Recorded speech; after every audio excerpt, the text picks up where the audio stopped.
Hello दोस्तों, मैं हूं कमल और नॉलेजेबल हब में आपका स्वागत है। तो दोस्तों, आज हम दो ऐसे टॉपिक पर बात करने वाले हैं जो जानते तो सब हैं लेकिन कोई डिस्कस करना नहीं चाहता। सबसे पहले हम बात करेंगे इसरो के टॉप साइंटिस्ट तपन मिश्रा के बारे में और दूसरे नंबर पर हम बात करेंगे यूएस में चल रही सिचुएशन के बारे में। तो अब बिना देरी करे वीडियो को शुरू करते हैं। तो दोस्तों, जैसा कि आप जानते हो कि हमारे देश की स्पेस एजेंसी इसरो आज पूरी दुनिया में कितनी ज़्यादा फेमस है और आए दिन इसरो कुछ न कुछ ऐसा काम करती रहती है जिससे हम भारतीयों का सम्मान पूरी दुनिया में और ज़्यादा बढ़ जाता है। और दिसंबर 2020 में इसरो ने कुछ ऐसा ही काम कर दिखाया जिससे इसरो ने अपने आप को प्रूफ कर दिया कि वह किसी भी दूसरी एजेंसी से कम नहीं है।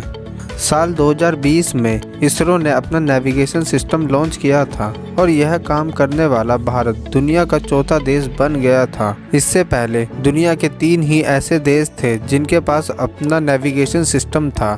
इन देशों के नाम हैं अमेरिका, रूस और चाइना।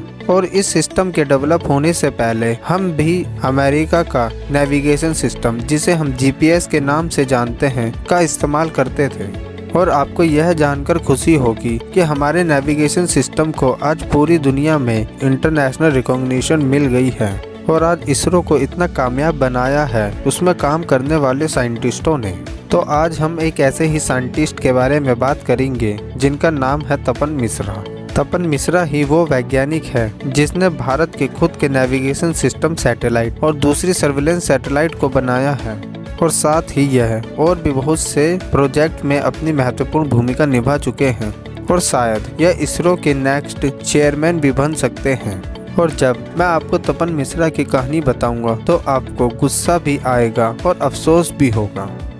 3 साल पहले तपन मिश्रा को जहर देकर मारने की कोशिश की गई थी और यह उनके साथ पहली बार नहीं हुआ था। उसके बाद भी उनको मारने की कई बार कोशिश की गई थी और यह हमारे देश में कोई नई बात नहीं है। पिछले 70 सालों में हमारे देश में समय समय पर बहुत से बड़े वैज्ञानिकों को मारा गया है।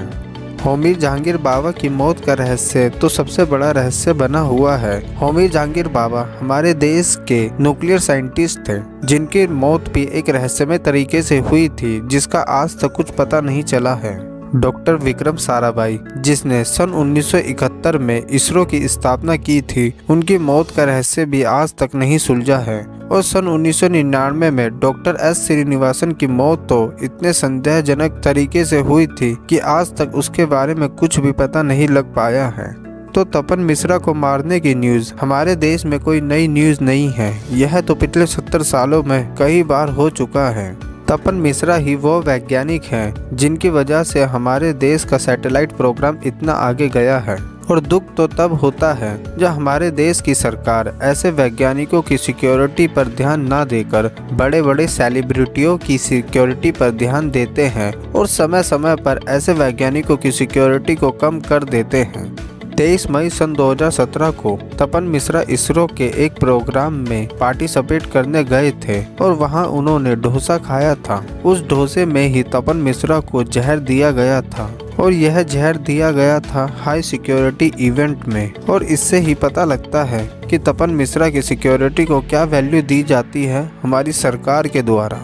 वो तो तपन मिश्रा की किस्मत थी कि उस दिन उन्होंने पूरा डोसा नहीं खाया, अदरवाइज वह तभी मर जाते। और उस जहर से उनकी कितनी हालत खराब थी यह आप इस बात से समझ सकते हो कि 50 से 60% ब्लड अगले कुछ महीनों में उनके शरीर से निकल गया और उनकी यह खराब हालत आप फोटो में भी देख सकते हो। और अब समय आ गया है जब सरकार को भी हमारे देश में काम कर रहे वैज्ञानिकों की वैल्यू को समझना चाहिए और इन वैज्ञानिकों को हाई सिक्योरिटी और उनको अच्छी फैसिलिटी देनी चाहिए ताकि यह वैज्ञानिक हमारे देश को और आगे ले जा सके। दूसरे नंबर पर बात करते हैं अमेरिका के कैपिटल हिल पर हुए दंगों के बारे में। तो दोस्तों, जैसा कि आप जानते हो, जब से डोनाल्ड ट्रंप इलेक्शन हारे हैं तब से ही वह यह कह रहे हैं कि इस इलेक्शन में उनके साथ धोखा किया गया है और वोटों को गलत तरीके से काउंट किया गया है और वोट को डालने में भी गड़बड़ी की गई है।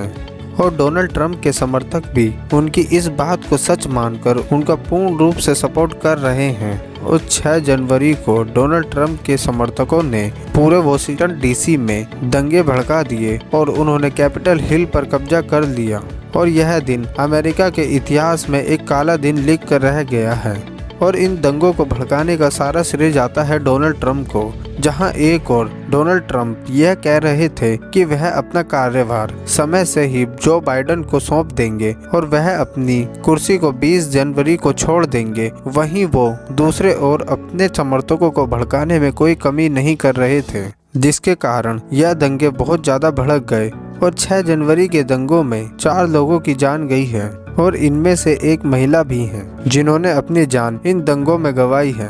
लेकिन इतना होने के बाद भी डोनाल्ड ट्रंप नहीं रुके और वह अपने समर्थकों को लगातार इन दंगों को लेकर भड़काते रहे। और यही देखते हुए ट्विटर, फेसबुक, इंस्टाग्राम सभी सोशल मीडिया कंपनियों ने डोनाल्ड ट्रंप के ऑफिशियल पेज को सस्पेंड कर दिया है कुछ समय के लिए, ताकि वह अपने समर्थकों तक अपनी बात ना पहुंचा सके और इन दंगों को और न भड़काएं।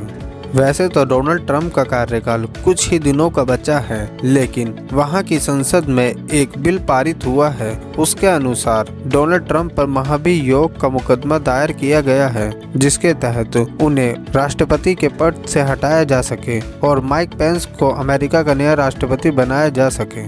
और अब तो डोनाल्ड ट्रंप की खुद की पार्टी और वाइस प्रेसिडेंट माइक पेंस भी उनका विरोध कर रहे हैं और वह यह भी कह रहे हैं कि डोनाल्ड ट्रंप द्वारा यह सारे काम देश में दंगे भड़का रहे हैं। और व्हाइट हाउस के कुछ कर्मचारी तो यह भी कह रहे हैं कि डोनाल्ड ट्रंप की मानसिक स्थिति सही नहीं है। वह अकेले में बैठकर खुद ही बात करते रहते हैं और हमेशा कुछ न कुछ बोलते रहते हैं। तो दोस्तों, आज का टॉपिक यहीं पर ख़त्म करते हैं और इन सारी बातों पर अपना ओपिनियन जरूर दें। आपके लिए कमेंट के दरवाजे हमेशा खुले हैं। और अगर आपको यह वीडियो अच्छी लगी हो तो वीडियो को लाइक और शेयर करें। और अगर आप इस चैनल पर नए हैं तो चैनल को सब्सक्राइब करें और देखते रहिए नॉलेजेबल हब।